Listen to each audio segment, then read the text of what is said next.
بسم اللہ الرحمن الرحیم۔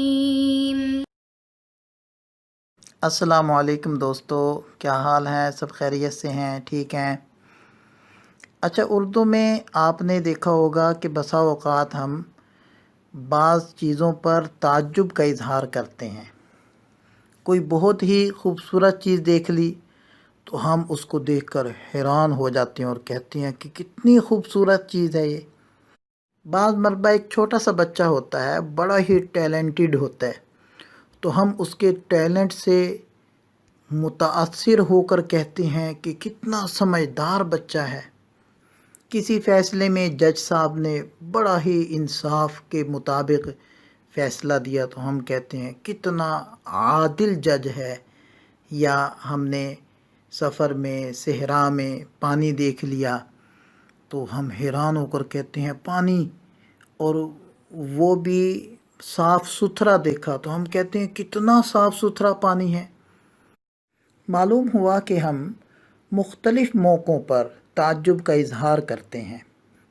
اسی طرح عربی میں بھی کسی چیز پر تعجب کے اظہار کے لیے افعال بنائے جاتے ہیں، اور عربی میں اس کے دو اوزان مشہور و معروف ہیں، ما افعلہ اور افعل بہ۔ اوزان سے مراد یہ ہے کہ جب آپ کسی فعل کو تعجب کو ظاہر کرنے کے لیے استعمال کریں گے تو آپ نے اس شکل اور اس حیت پر اس کو ڈھال لینا ہے، اور یہ جو دونوں اوزان کے اخیر میں ضمیریں لگی ہوئی ہیں نا، ان ضمیروں کی جگہ آپ نے اس اسم کو رکھ دینا ہے۔ اب ہم چند مثالیں بنا کر دیکھتے ہیں ان اوزان کے مطابق، جیسے ما احسن زیدن، زید کیا ہی خوبصورت ہے، یا زید کتنا ہی اچھا ہے، اور احسن بزیدن، اس کا بھی ترجمہ یہی ہوگا۔ اور ما اعدل القاضیہ، قاضی کیا ہی انصاف کرنے والا ہے، اعدل بالقاضی۔ اور ما انقى الماء، پانی کیا ہی صاف ستھرا ہے، انقی بالماء۔ اس شکل پر آپ الفاظ بناتے جائیں گے۔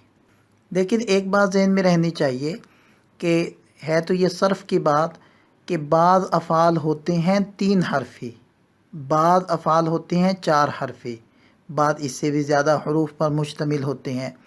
تو جو افعال 3 حرفی ہوتے ہیں ان سے فعل تعجب بنانے کا یہ طریقہ ہے جو ہم نے آپ کے سامنے ذکر کیا، کہ وہ ما افعلہ اس وزن پر ہوگا یا افعل بھی اس وزن پر ہوگا، یعنی ما کے بعد افعلہ کی جگہ آپ وہ فعل لائیں گے جس فعل پر آپ تعجب کا اظہار کر رہے ہیں، اور ہو ضمیر کی جگہ وہ اسم لائیں گے جس پر آپ تعجب کا اظہار کر رہے ہیں، اور وہ اسم منصوب ہوگا، اور افعل بھی میں افعل میں فعل آ جائے گا، اور ہو ضمیر کی جگہ وہ اسم مجرور حالت میں آ جائے گا، جیسے کہ امثلہ سے بھی یہ بات واضح ہے۔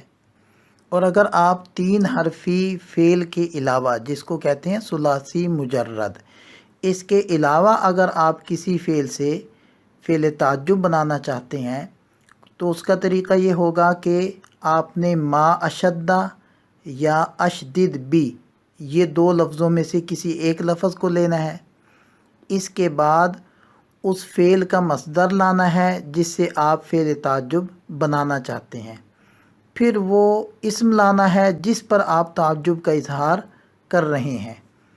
جیسے 2 آدمیوں کے درمیان سخت لڑائی پر آپ کو حیرت کا اظہار کرنا پڑ رہا ہے تو آپ اس کو یوں کہیں گے ما اشدہ، اور باہم لڑائی کو کہتے ہیں مقاتلہ، اور زید و عمر ان کی آپس میں لڑائی ہے تو آپ اس کو یوں ایڈجسٹ کریں گے ما اشدہ مقاتلۃ زید و عمر۔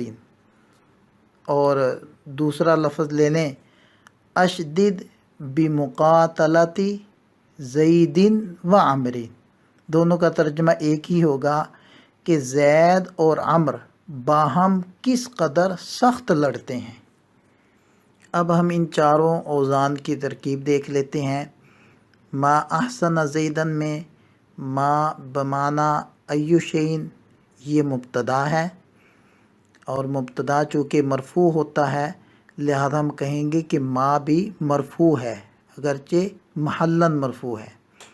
اور احسنا ماضی کا صیغہ واحد غائب ہے، اور ہوا ضمیر اس میں چھپی ہوئی اس کا فاعل ہے، اور زیدن مفعول بھی۔ تو یہ پورا جملہ فعلیہ ہو کر خبر بن جائے گی ما کی، مبتدا اپنی خبر سے مل کر جملہ اسمیہ ہو جائے گا۔ اور دوسرا وزن تھا احسن بزیدن، تو احسن صیغہ امر ہے لیکن ماضی کے معنی میں ہے، اور با جارہ زائدہ ہے، اور زیدن یہ لفظاً تو مجرور ہے لیکن یہ احسن کا فاعل ہے لہذا محلاً یہ مرفوع ہے، تو زید احسن کا فاعل ہو جائے گا اور یہ جملہ فعلیہ انشائیہ ہو جائے گا۔ اور ما اشد مقاتلۃ زید و عمر، اس کی بھی ترکیب سابقہ ترکیب کی ہی طرح ہے کہ ما بمعنی ایو شین مبتدا، اشد ماضی کا صیغہ ہے اور اس میں ہوا ضمیر اس کا فاعل ہے، مقاتلۃ مضاف، زید و عمر یہ معطوف علیہ معطوف مل کر مقاتلہ کا مضاف علیہ، یہ مضاف علیہ سے مل کر اشدہ کا مفعول بھی ہو جائے گا، اور یہ پورا جملہ فعلیہ خبریہ ہو کر ما کی خبر بن جائے گا، اور مبتدا خبر جملہ اسمیہ انشائیہ ہو جائے گا۔ اور اشدد بمقاتلۃ زید و عمر، اس میں اشدد صیغہ واحد مذکر مخاطب کا یعنی امر کا صیغہ ہے لیکن ماضی کے معنی میں ہے، اور ہوا اس کے اندر فاعل ہوگا، اور با جارہ مقاتلۃ مضاف اور زید و عمر یہ مضاف الیہ ہو جائیں گے۔ اس میں بھی با جارہ زائدہ ہے لہذا مقاتلہ اصل میں اپنے مضاف الیہ سے مل کر اشدد کا مفعول بھی بنے گا، اور یہ جملہ فعلیہ انشائیہ ہو جائے گا۔ فعل تعجب کا بیان مکمل ہوا۔ اللہ تعالیٰ ہم سب کا حامی و ناصر ہو، دعا میں یاد رکھیے گا۔ السلام علیکم۔